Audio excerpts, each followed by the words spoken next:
বাঙালি খানায় সবাইকে স্বাগত জানাই। আপনারা তো অনেকভাবে মোরলা মাছের ঝোল রান্না করেছেন। একবার আমার মতন করে সহজ পদ্ধতিতে আপনিও শিখে নিতে পারবেন ছোট ছোট টিপস সহ। তবে আজকে আমি এখানে ঝিঙ্গা দিয়ে মোরলা মাছের ঝোল রান্না করব মশলা ছাড়া। কিভাবে রান্না করছি চলুন সেটা একবার দেখে নেওয়া যাক ভিডিওর মাধ্যমে। আশা করছি আজকের ভিডিওটি ভালো লাগবে। সকল বন্ধুদের কাছে অনুরোধ করছি সম্পূর্ণ ভিডিওটি দেখার।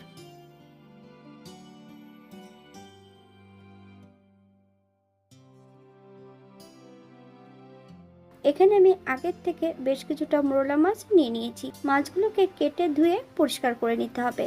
আপনারা একবার স্ক্রিনের দিকে ফলো করবেন।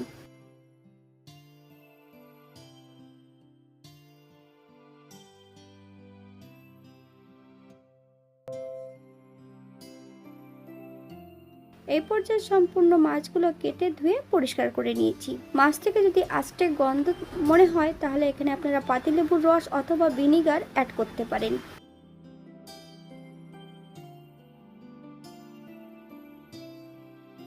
হাফ চামচ লবণ আর হাফ চামচ হলুদের গুঁড়ো মাছের গায়ে বেশ ভালো করে লাগিয়ে নিতে হবে।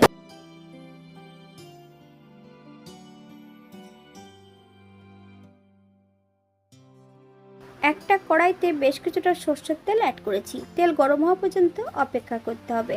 এখানে এক এক করে আমি অর্ধেকটা মাছ অ্যাড করে দেব। মাছের পরিমাণটা বেশি আছে তাই মাছগুলো আমি এখানে দুবার ভেজে নেব।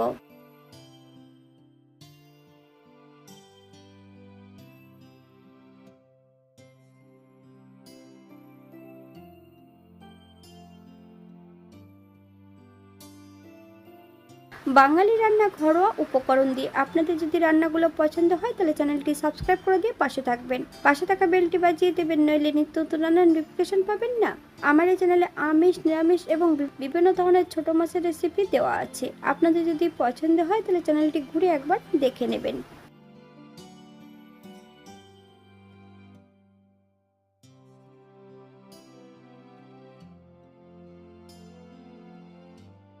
এই পর্যায়ে আমি তেল থেকে সম্পূর্ণ মাছগুলো তুলে নেব।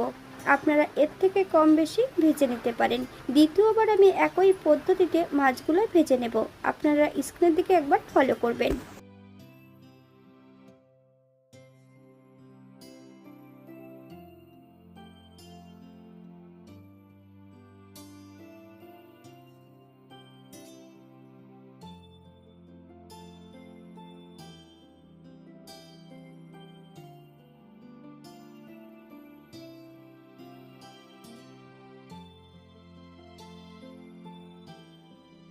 সম্পূর্ণ মাছগুলো ভেজে নিয়েছি। আপনারা এর থেকে কম বেশি ভেজে নিতে পারেন। অন্য একটা কড়াইতে সম্পূর্ণ মাছ ভাজা তেল অ্যাড করে দেব। ফোড়নে রেখেছি কালো জিরে, হাফ চামচ রাঁধুনি,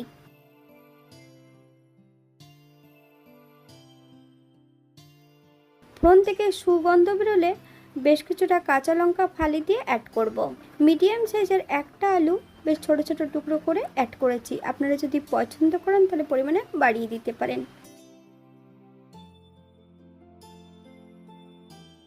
আগের থেকে আমি বেশ কিছুটা ঝিঙ্গে ছোট ছোট টুকরো করে কেটে নিয়েছি। গ্যাসের ফ্লেমটা হাইতে রেখে সম্পূর্ণ ঝিঙ্গের টুকরোগুলো অ্যাড করে দেব। এক টুকরো চুই ঝাল,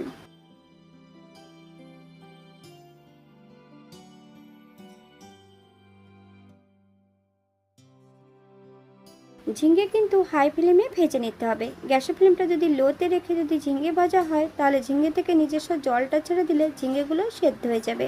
হাফ চামচ লবণ, আপনার স্বাদ অনুসারে লবণটা অ্যাড করবেন।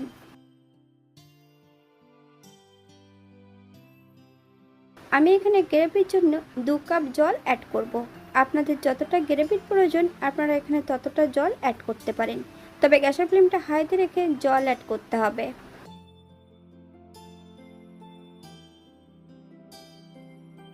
গ্যাসের ফ্লেমটা হাইতে রেখে 7 থেকে 8 মিনিটের মতন রান্না করে নেব, অথবা যতক্ষণ সবজি সেদ্ধ হচ্ছে না ততক্ষণ রান্না করে নিতে হবে। 8 মিনিট পর এই পর্যায়ে একবার চেক করে নিতে হবে যে সবজিগুলো সেদ্ধ হয়েছে কিনা। ভেজে রাখা সম্পূর্ণ মাছগুলো অ্যাড করে দেব। গ্যাসের ফ্লেমটা হাইতে রেখে বেশ কিছু সময় ধরে আবারও আমি রান্না করে নেব।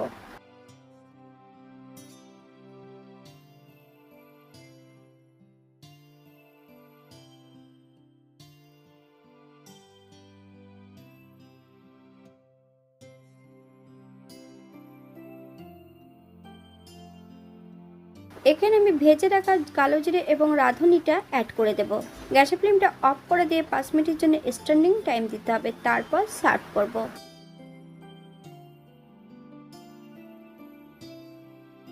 এটা দেখতে যেমন ভারী সুন্দর হয়েছিল, এটা গরম ভাতে খেতে কিন্তু অসম্ভব ভালো হয়েছিল। আপনারা একই পদ্ধতিতে পুঁটি মাছ অথবা বাটা মাছও রান্না করতে পারেন। আপনারা একই পদ্ধতিতে পুঁটি মাছ, বাটা মাছ অথবা চারা পোনা রান্না করতে পারেন, সেটা খেতেও কিন্তু খুবই সুস্বাদু হবে। এখানে যে আমি উপকরণগুলো অ্যাড করেছি আপনারা এর থেকে কম বেশি করে নিতে পারেন। আপনারা যদি পেঁয়াজ রসুন বা অন্য মশলা যদি পছন্দ করলে অ্যাড করতে পারেন। আজকের ভিডিওটি এই পর্যন্ত। সবাই সুস্থ থাকবেন, ভালো থাকবেন। অন্যদিন নতুন রেসিপি নিয়ে আপনাদের সামনে আবার আমি হাজির হব। নতুন ও পুরনো সকল বন্ধুদের অসংখ্য ধন্যবাদ ভিডিওটি দেখার জন্য। হাতে যদি সময় থাকে তাহলে লাইক, কমেন্ট, শেয়ার করবেন।